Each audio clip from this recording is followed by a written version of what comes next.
Hello and welcome to One Cut. I'm your host, Amber Wisman, and with me today are percussionists Austin Harshman and Joel Nicholson. Hi guys. Hi. So, can you tell me a little bit about yourselves? We can start with you, Austin. Yeah. I'm a senior here at CMU. I'm in the percussion studio, play percussion, and I'm majoring in music business. Great. And what about you, Joel? I'm in my 5th year. I'm studying music education as well as percussion performance. And yeah, I said this was my 5th year, so yeah. Nice. And what brought you guys into the music industry? Like, what drew you to get into music? And we can start with you again. I honestly didn't. It all started in middle school with like band and doing all that through high school, and through all the recruiting that they did with local schools here, it kind of brought me here, and I didn't want to teach, so I wanted to be on the business side of things. So. Nice. What about you? Similar actual story. That's kind of crazy, but my senior year I was the drum captain at my high school, and I really fell in love with working with other students and creating a final product of a marching band show. Nice. Yeah. So we're going to show a clip of you guys performing, but before we get to that, I just want to know, why are you guys learning this piece? For me, mainly it's for my recital in February. It's my junior recital, and it's just kind of a fun piece to kind of have at the end. So. Nice. And what about you? Oh, same Same reason. thing? Yeah, he just asked me to be and play for it for his junior recital. So. Great. Yeah. So who is this piece written by? It's written by Mark Ford. He's the percussion director at UNT, University of North Texas. So. Nice. Is there any hidden meaning in this piece? I don't think so. I think he just went to like a coffee shop and just started playing around with coffee cups, and It's pretty straightforward. yeah, just kind of came up with some cool sounds and wrote a piece about it. And was that the inspiration for this piece? Is that really what inspired you to just go and make it? Yeah, he has a piece very similar to this called Head Talk, and it's the same thing they're doing with all the coffee cups. Instead of coffee cups, it's just drum heads, but it's still kind of like a skit kind of thing, so he pretty much just switched it for coffee cups. Oh, nice. So we are going to watch that clip right now and see you guys in action.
Break's over!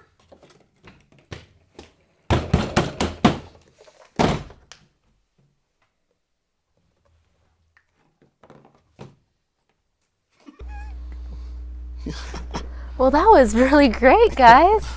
Well, so Austin, how long have you guys been playing this together, or just together in general? Not a whole lot. Like a month ago we started looking at it. That part right there is only about like a third of the whole thing. That's the ending of it. So, Wow. but just about a month. Wow. Okay, I noticed there were papers in front of you. Can you explain, like, it must be sheet music, but what was on there exactly? Yeah, so that was our sheet music. There's all kinds of crazy notations written on there because there's not like anything written for coffee cups. So when we got the music, the composer gave us a key that had all of the notation, like the head notations and what everything meant. So like one of them, the piece starts with us like flicking the bottom of the coffee cups, and I think there's just like a little X on a space that tells us that's what we're supposed to be doing. So yeah. So I couldn't help but notice in the background it was the Friends coffee shop. What made you guys choose that as the background? Not me. I've never seen Friends. So most of us, minus Austin, we've all watched Friends, and we have our little group of friends. Actually, it's mainly the 5 that are in that video, but we all kind of just grew up playing together, and we all really liked Friends, and we thought that it would be really fun to just mimic all of our friends being in the same coffee shop that Friends is recorded in. Wow. Yeah. So what does it take to make an entire piece of music with only coffee cups? As far as, like, I don't know. I'm guessing along the lines of just like we had to go to Starbucks and get like a ton of coffee cups. We just asked for like any donations that they could give us, and then I think a lot of it too plays into us learning the notation, like what we were just talking about. Just even the beginning of the piece, it starts with us just like swirling the coffee cups on the table, and then everybody kind of joins in and stuff like that. But it's also kind of a skit, so we have to really like act and pretend like we're at like a coffee cup and we're goofing around and stuff like that. So when we first started learning it, we spent probably 2 or 3 hours just running that same chunk over and over again, making sure we had all of the music correct. Nice. Yeah. So have you played other avant-garde pieces together? Yeah, I didn't play on this one, but CMU did it like 4 or 5 years ago. It's that head talk piece with all the drum heads and written by the same guy, kind of the same concept. Last year, I don't think we played it. I think we just looked at it. It's called clapping music, and it's just the same clapped pattern repeated over and over, except each time you repeat it, it like shifts over, so it's weird. There's basically 2 groups of people. It can just be like 2 people, or you can have like as many as you want, but the top line, they just play the same clapping rhythm over and over.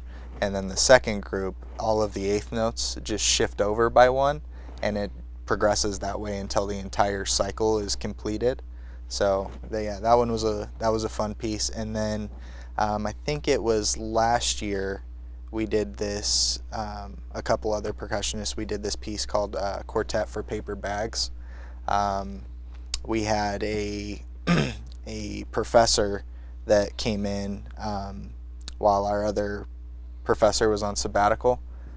So he came in and he had to do a recital at the end of the semester, and a couple of us played on that, and it consisted like with just paper bags, and we just like opened and closed it, and like we puffed air into it and like popped it at the end and stuff like that. Yeah. Nice. So how were you guys able to stay in sync and play together so perfectly? Personally, for me, it's knowing like what other people's parts are and how mine kind of fits into it. So just a lot of listening for me. So a lot of my part kind of starts on like the very beginning of the phrase. So a lot of it, I think, is like making eye contact with everybody and making sure that they know like, hey, we're gonna go now. A lot of head gestures, kind of stuff like that too. And then just kind of the pulse center that we have with each other. Like, we're all really good friends, so we hang out and we kind of know each other pretty well, so it makes learning music really easy. just a lot of subtle cues, pretty much. Nice. Could you guys tell me a little bit about Mark Ford? Yeah, he's a percussion director at University of North Texas. He's world-renowned marimba artist and composer. So he's taught. I don't know how long he's taught there, but he's been there for a while. So Have you played any other pieces by Mark Ford at all? just the head talk one that was like 4 or 5 years ago. Okay.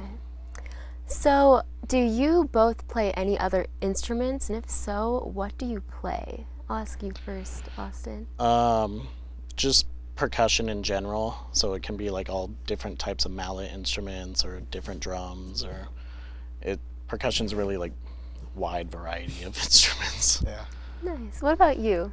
Same thing. We both study percussion. I really like marimba playing, and I also really enjoy marching percussion.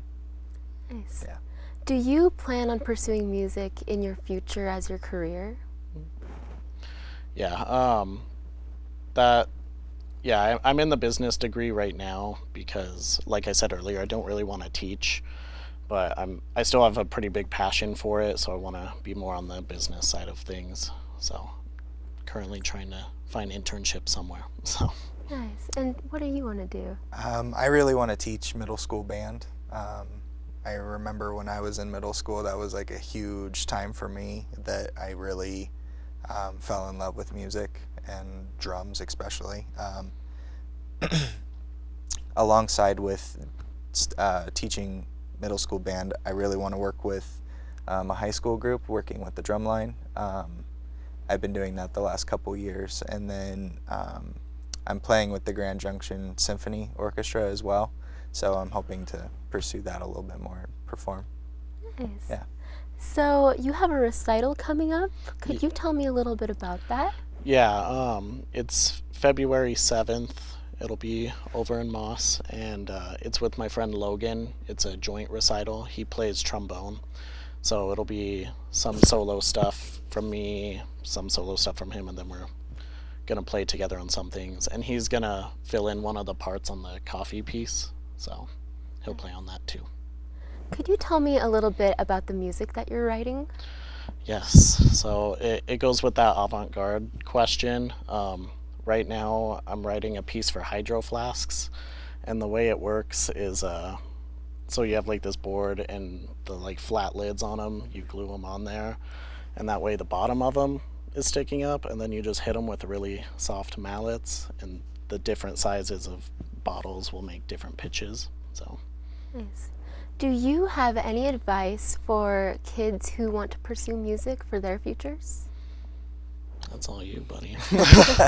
I would just say go for it. I was really into sports when I was younger, and I ended up breaking my back as a kid, and music was my outlet that was like, I feel bad saying it, but it was kind of my fallback, and it actually ended up becoming my main passion.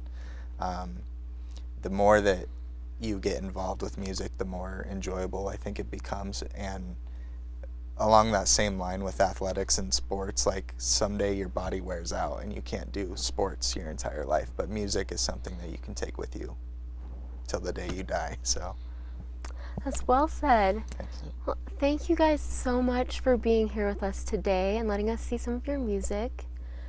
I'm Amber Wisman, and thank you so much for watching today's episode of One Cut. With me today was Austin and Joel. Thank you for watching.